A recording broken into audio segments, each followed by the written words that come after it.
Saya tidak tahu, saya tidak menuduh politik, tetapi ini kenyataannya bahwa ini timbul setelah saya mengadukan si siapa? Rismon. Dan kedua saya mengatakan bahwa ini sudah 2 tahun rakyat ini berkonflik, bertentangan, saling mengadu, saling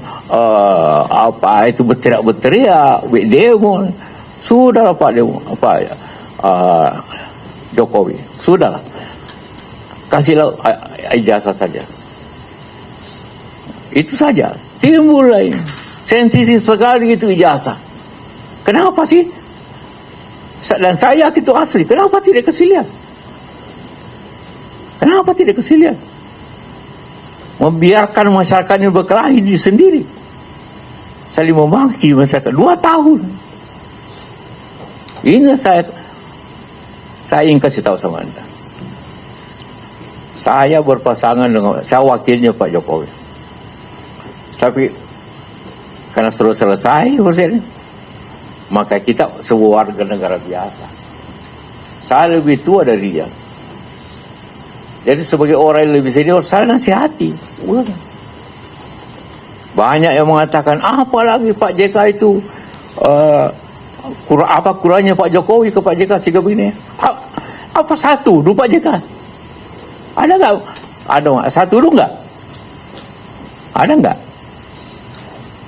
Salawan nggak Pak Jokowi? Enggak. Si Rismon mau ketemu saya dengan 7 orang. Saya tidak terima. Mana jadi?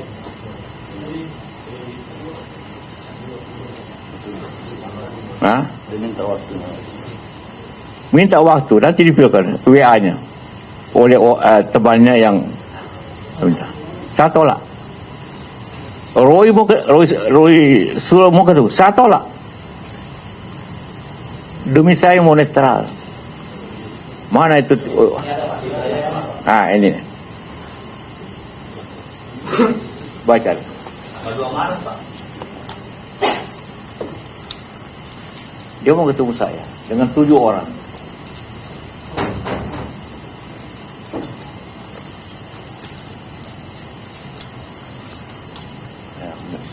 Berikan buku, dia kasih buku saya. Mau ditemani oleh beberapa orang. Saya tolak. Saya tidak mau campur dengan urusan. Tapi ini soal Rismon ini sudah melibatkan semua orang. Dituduhlah saya, dituduh Puan, dituduh SBY, dituduh siapa. Itu pengalihan aja. Jadi sama lah, kenapa? Apalagi saya dituduh kasih 5M. Mana saya kasih 5M? Ketemu aja tidak tahu saya. Kenal pun tidak. Ini buktinya. WA-nya. Tidak, saya bilang, jadi jangan terima. Saya bilang lagi mau bohirnya. Menemu saya tidak mau saya. Kenapa tiba-tiba sensitif sekali saya katakan saya seniornya? Siapa yang membawa Jokowi ke Jakarta? Saya membawa ke Jakarta dari Solo untuk jadi gubernur. Saya bawa. Saya ke Ibu Mega. Ibu, ini secara baik orang PDP. Jangan. Saya datang lagi. Akhirnya beliau setuju. Jadilah gubernur. Itu pun saya, kasih saya. Sehingga waktu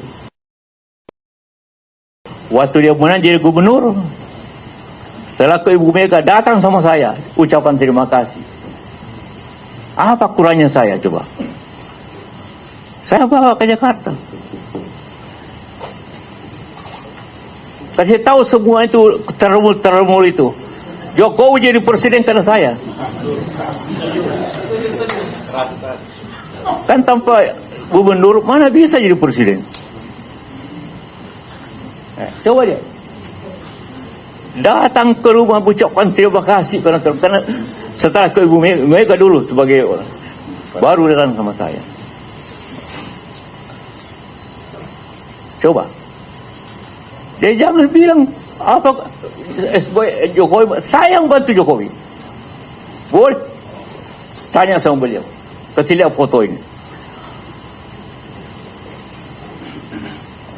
Itu masih pakai baju kotak-kotaknya.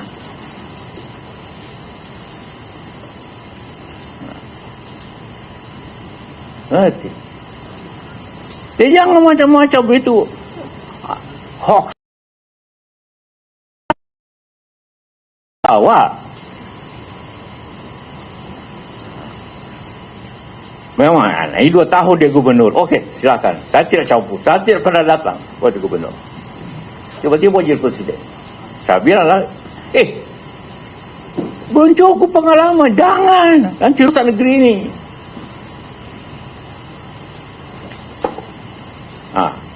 Tapi Ibu Mega kasih tahu saya, dia tidak mustajab kalau saya tidak wakilnya. Kenapa Bu? Saya mesti wakil. Karena Pak JK yang paling berpengalaman. Bimbinglah dia. Aduh, saya mau pulang ke kampung waktu itu, mau pulang ke Bekasi. Jangan Pak Yusuf dampingi. Saya tidak mau teken kalau bukan Pak Yusuf. Ya bukan saya minta. Bukan. Ibu Mega yang minta sama saya agar dampingi, karena beliau tidak ada pengalaman. Dia agak coba minta maaf ya. Kasih tahu semua itu buser-buser itu.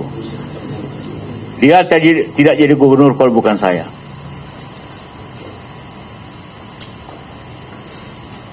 Ngerti?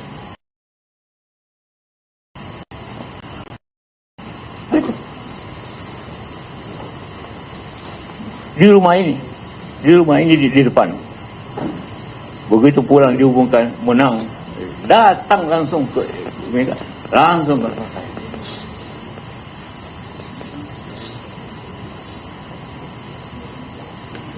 Itulah ceritanya. Kenapa saya tidak pernah minta jadi wapres sama dia. Hanya Ibu Mega bukan memaksa, mendorong. Jangan Pak Yusuf, saya tidak mau teken kalau bukan Pak Yusuf yang diwakilnya. Bahaya ini. Coba cek saya Ibu Mega. Saya tidak pernah bicara Jokowi untuk minta wapres. Tidak pernah.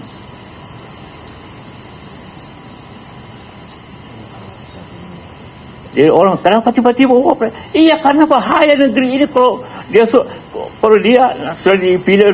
Jadi saya orang Golkar, bayangkan. Orang Golkar, tapi oleh PDIP mencalonkan saya wakil. Bukan karena partai, hanya karena perlu dibantu beliau ini, perlu didampingi.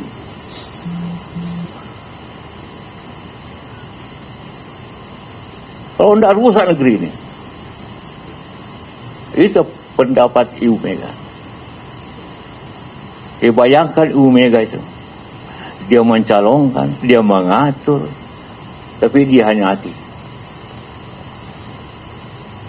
Ibu Mega luar biasa. Orang paling demokratis. Ibu Mega mengatur dia. Saya mau pulang ke Makassar, jangan dulu pulang Pak Yusuf. Bantu ini. Aduh, bagaimana ini saya mengurus perusahaan? Jadi ya akhirnya oke lah. Jadi waktu pertama saya tidak pernah ketemu, walaupun saya bawa ke Jakarta.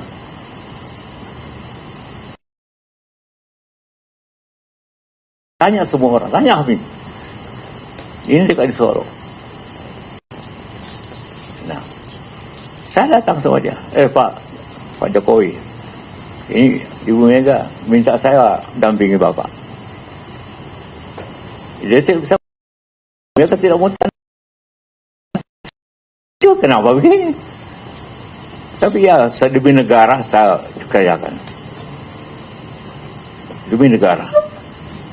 Bukan demi Jokowi. Demi negara saya kerjakan tugas itu. Atau usah saya ceritakan bagaimana di kabinet selama 5 tahun. Tak usah ceritakan. Ya. Yang penyeimbangnya ya NU Muhammadiyah ini sebagai penyeimbang. Menyeimbangkan antara Orde Lama Orde Baru ya ini NU Muhammadiyah. Kalau nggak ada NU, udah mungkin kisruh kali. Gitu. Saya sebenarnya nggak ada tendensi ke Orde Lama Orde Baru, nggak ada. I don't care itu. Tapi karena Orde Lama yang nyenggol Gus Dur, senggol balik, nggak takut kita, gitu loh. Entah itu dalam wacana politik ke mau apa ke, sikat, harga mati itu. Tuh NU rata-rata gitu bang, rata-rata NU sejati anti PDIP. Jadi gini, maksud saya sedikit flashback.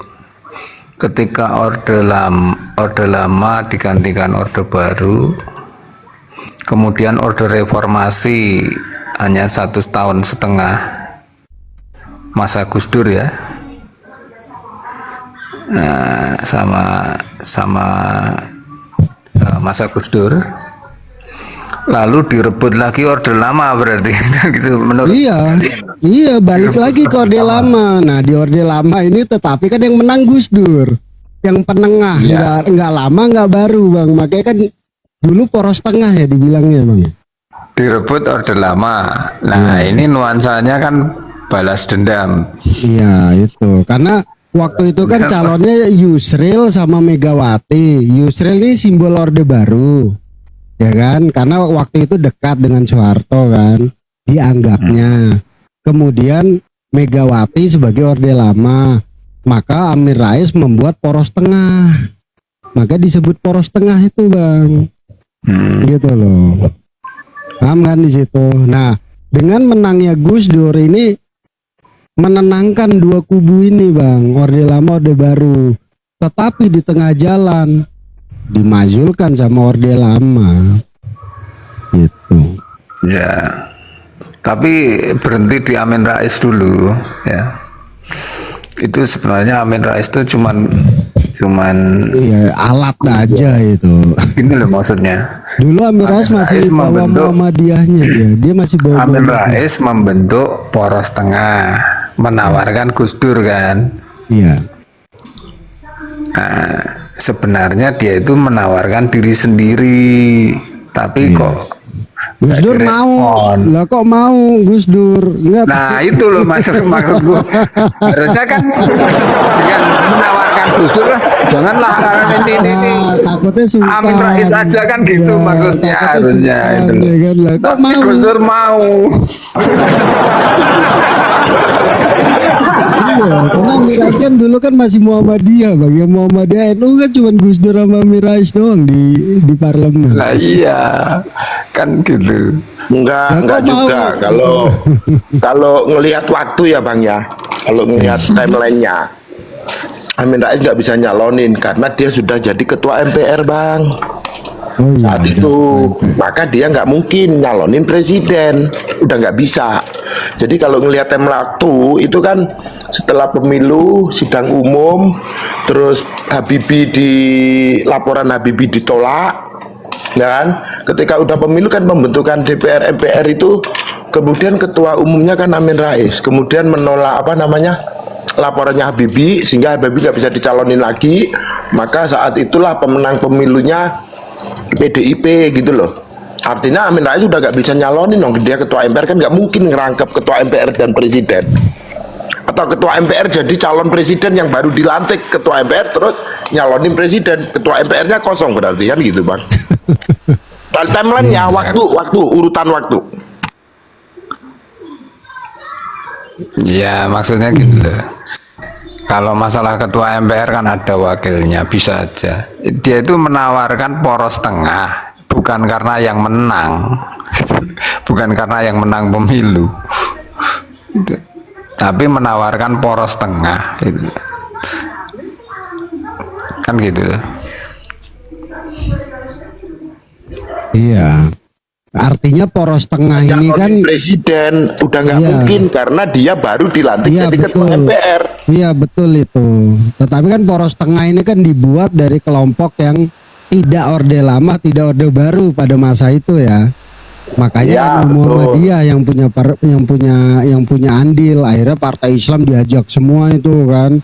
P3 kan pada saat itu, PKB baru dibikin itu, artinya partai-partai Islam tuh PAN semuanya itu diajak untuk ke poros tengah. Poros tengah menang, ternyata di tengah jalan dimajulkan. Nah itu tuh yang jadi masalah. Coba kalau misalnya Gus Dur selesai kemudian sudah dirancangkan pilpres langsung, nah itu mungkin konflik antara orde lama orde baru nggak akan sampai hari ini tuh bang, gitu loh, akan selesai. Tetapi karena masih ada sentimen ini gitu loh, ya ini yang menciptakan orde lama orde baru itu. Karena orde lama nyenggol, ya udah kita senggol juga gitu. Kalau lu nggak nyenggol, kita nggak kesenggol. Orang tadinya saya nggak terlalu ini sih, orde lama ke orde baru nggak dominan sih, I don't care gitu. Tetapi ketika menyenggol Gus Dur, wah ini akan saya pegang ini.